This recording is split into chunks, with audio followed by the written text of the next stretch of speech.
24 جون 2023 کو Lahore university of management sciences میں convocation تھا۔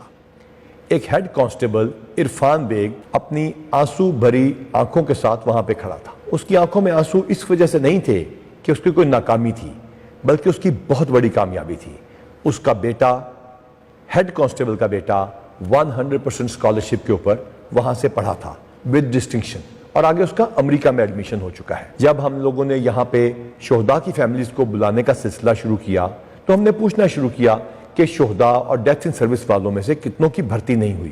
الحمدللہ 700 کے قریب فیملیز کو ہم نے ان کا حق دے دیا۔ لیکن ایک شہید کانسٹیبل کی بیوہ سے پوچھا کہ کیا آپ کا کوئی بھرتی ہوا ہے؟ تو انہوں نے کہا نہیں۔ ہم نے کہا کیا وجہ ہے؟ انہوں نے کہا 2 بیٹے ہیں، ایک امریکہ میں ڈاکٹر ہے اور دوسرا امریکہ میں PhD ہے۔ جب ہم KFC گئے شہداء کے بچوں سے ملنے تو ہماری ٹیم کو ایک فیملی ملی، ایک شہید کانسٹیبل کی فیملی، جنہوں نے بتایا کہ بیٹیاں اور بیٹے چارٹرڈ اکاؤنٹنٹ اور MBA بن چکے ہیں۔ میکڈونلڈز میں شہداء کی فیملی کے ساتھ ملتے ہوئے ایک بہت پیاری بچی ملی جو کہ شاید اس ملک کا مستقبل ہے، جس کو ہم پہلے بھی میڈیا کے سامنے لا چکے ہیں۔ جب میں لمز سے نکلا تو میرے آپریٹر نے مجھے بتایا کہ اس کا بیٹا UET یعنی university of engineering and technology میں میرٹ پر داخل ہو چکا ہے۔ اس کے علاوہ کنگ ایڈورڈ میڈیکل کالج، فورمن کرسچن کالج، علامہ اقبال میڈیکل کالج اور دیگر میڈیکل کالجز میں کانسٹیبلز اور تھانے دار صاحبان کے بچے پڑھ رہے ہیں۔ یہ بات آپ سے کرنے کا مقصد یہ ہے کہ آپ کو یہ احساس دلایا جائے کہ کانسٹیبل صاحبان کے بچے اور بیٹیاں اور اس کے ساتھ ساتھ ہمارے تھانے دار صاحبان اور SHO صاحبان اور دیگر منسٹریل صاحبان اور افسران کے بچے بھی اتنا ہی اچھا پڑھ سکتے ہیں جتنا بیگ صاحب کے بیٹے نے لم سے پڑھ کے کیا ہے۔ کچھ عرصہ پہلے ہائی سکورنگ بچوں کے اسکالرشپ کا سلسلہ رکا ہوا تھا۔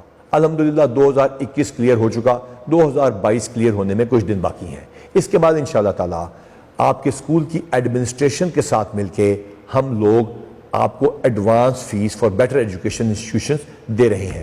اگر ہم کچے کے خطرناک ترین علاقے کو صاف کر کے وہاں 6 سکولز بنا کے خود پڑھا کے چلا سکتے ہیں اور اس میں اسپائر گروپ جیسے اچھے ادارے سامنے آ کے اپنی سروسز پیش کر سکتے ہیں اور وہاں کے لڑکے جو FSC پاس ہیں وہ ان بچوں کو مفت پڑھانے کے لیے آگے آ سکتے ہیں، تو کیوں ہم اپنے بچوں کو، کانسٹیبل صاحبان اور تھانے دار صاحبان، آپ کیوں اپنے بچوں کو نہیں پڑھوا سکتے ہیں؟ اس کے لیے تیار ہو جائیے۔ ہماری آپ سے یہ درخواست ہے کہ آپ ہمارا ساتھ دیں۔ ہم ان سمر سکولز میں آپ کے بچوں کی ایجوکیشن کے لیے ایک نیا سلسلہ شروع کر چکے ہیں۔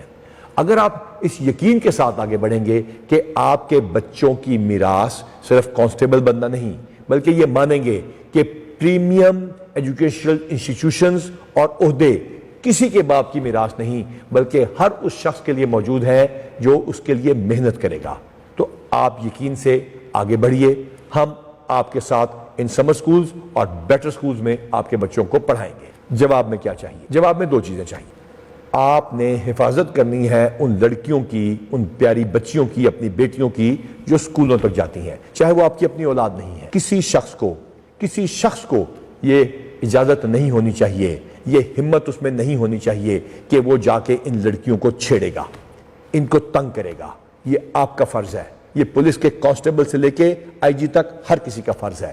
اور دوسرا، ان نوجوان نسل کے لڑکیوں اور لڑکوں کی رگوں میں اندھیرا نہیں اترنے دینا۔ یہ منشیات بیچنے والے آپ کی اولاد اور آپ کے ملک کے دشمن ہیں۔ ہیومن ریسورس ڈیولپمنٹ کے علاوہ پاکستان کی ترقی اور پاکستان کا سروائیول ممکن نہیں۔